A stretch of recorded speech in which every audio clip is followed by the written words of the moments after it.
ದಾವಣಗೆರೆಯಲ್ಲಿ ನಾವು ಬಿಜೆಪಿಯನ್ನ ಸೋಲ್ಸೋದಿಕ್ ಹೋಗಿದ್ವಿ. ಆದ್ರೆ ಒಬ್ಬರಿಂದ ಅಪಪ್ರಚಾರ ನಡೀತು. ನಮ್ಮಲ್ಲಿನ ಕೆಲವರು ಡಬ್ಬಲ್ಗೆ ಮಾಡಿ ನಮ್ಮ ಅಭ್ಯರ್ಥಿಯನ್ನೇ ಸೋಲ್ಸೋದಿಕ್ಕೆ ಯತ್ನಿಸಿದ್ರು. ಹೀಗಂತ ಹೇಳಿದ್ದಾರೆ ಕಾಂಗ್ರೆಸ್ ಶಾಸಕ ರಿಜ್ವಾನ್ ಅರ್ಷದ್. ಕಾಂಗ್ರೆಸ್ನಲ್ಲಿ ಸಂಘಟನಾ ಶಿಸ್ತು ಅನ್ನೋದಿಲ್ಲ. ಒಂದು ಪಕ್ಷ ಆಗಿ ಸಂಘಟನೆಯಾಗಿ ಅದರ ನಾಯಕರು ಕೆಲಸ ಮಾಡಲ್ಲ ಅಂತ ಹೇಳೋರು ಈ ಒಂದು ಪ್ರಕರಣವನ್ನ ಗಮನಿಸಲೇಬೇಕು. ಕಾಂಗ್ರೆಸ್ನಲ್ಲಿ ತುಂಬಾ ಶಿಸ್ತಿದೆ. ಅದರಲ್ಲಿ ಸಂಘಟನಾ ಶಿಸ್ತು, ನೀತಿ, ನಿಯಮ, ಕಾನೂನು ಎಲ್ಲಾನು ಇದೆ. ಅದು ತಕ್ಷಣ ಜಾರಿ ಕೂಡ ಬರುತ್ತೆ. ಆದ್ರೆ ಒಂದೇ ಒಂದು ಕಂಡೀಷನ್ ಇದೆ. ಅದೇನು ಅಂತ ಅಂದ್ರೆ ವಿಷಯ ಮುಸ್ಲಿಮರು ಅಥವಾ ಇತರ ದಮನಿತ ಸಮುದಾಯಗಳ ನಾಯಕರಿಗೆ ಸಂಬಂಧಪಟ್ಟಿದ್ದಾಗಿರ್ಬೇಕದು. ಕಾಂಗ್ರೆಸ್ನಲ್ಲಿ ಒಬ್ಬ ಮುಸ್ಲಿಂ ನಾಯಕ ಸ್ವಲ್ಪ ಗಟ್ಟಿ ಧ್ವನಿಯಲ್ಲಿ ಮಾತಾಡಿದ ಕೂಡ್ಲೇನೆ ವರಿಷ್ಠರಿಗೆ ಶಿಸ್ತು ಕ್ರಮ ನೆನಪಾಗ್ಬಿಡುತ್ತೆ. ಕೂಡ್ಲೆ ಶಿಸ್ತು ಕ್ರಮ ಆಗತ್ತೆ. ಈಗ ಅಬ್ದುಲ್ ಜಬ್ಬಾರ್ ವಿಷಯದಲ್ಲೂ ಕೂಡ ಅದೇ ಆಗಿದೆ.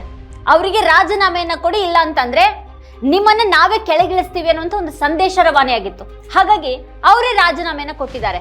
ಕೊಟ್ಟು ಕೂಡ್ಲೆ ಆ ರಾಜೀನಾಮೆ ಅಂಗೀಕಾರ ಕೂಡ ಆಗಿದೆ.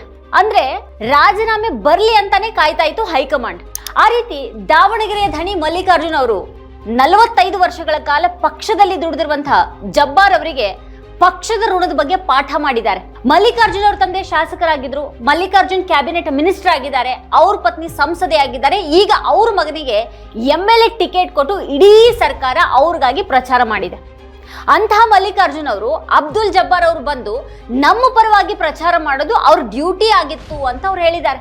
ಹಾಗಾದ್ರೆ 2024ರ ಲೋಕಸಭೆ ಚುನಾವಣೆಯಲ್ಲಿ ಇದೇ ಮಲ್ಲಿಕಾರ್ಜುನ್ ಅವ್ರ ತಂದೆ, ಕಾಂಗ್ರೆಸ್ ಶಾಸಕ, ಕಾಂಗ್ರೆಸ್ ಸಚಿವನ ತಂದೆ ಶಾಮನೂರು ಶಿವಶಂಕರಪ್ಪ ಅವರು ಶಿವಮೊಗ್ಗದಲ್ಲಿ ಬಿಜೆಪಿ ಅಭ್ಯರ್ಥಿಯನ್ನ ಗೆಲ್ಸಿ ಅಂತ ನೇರವಾಗಿನೇ ಕರೆ ಕೊಟ್ಟಿದ್ರಲ್ಲ, ಅದು ಪಕ್ಷದ ಶಿಸ್ತ? ಅದು ಪಕ್ಷದ ಋಣ ತೀರಿಸುವಂತ ವಿಧಾನನ? ಪಕ್ಷದಿಂದ ಒಂದೇ ಮನೆಯಲ್ಲಿ ಇಬ್ಬಿಬ್ರು MLAಗಳು, ಮಿನಿಸ್ಟರು, MP ಎಲ್ಲಾನು ಆಗಿ ಕೊನೆಗೆ ಬಿಜೆಪಿ ಅಭ್ಯರ್ಥಿಯನ್ನ ಗೆಲ್ಸಿ ಅಂತ ಹೇಳೋದು ಪಕ್ಷಕ್ಕೆ ಮಾಡುವಂತ ಉಪಕಾರನ ಅದು? ಮಲ್ಲಿಕಾರ್ಜುನ್ ಅವರು ಈ ಬಗ್ಗೆ ಏನ್ ಹೇಳ್ತಾರೆ?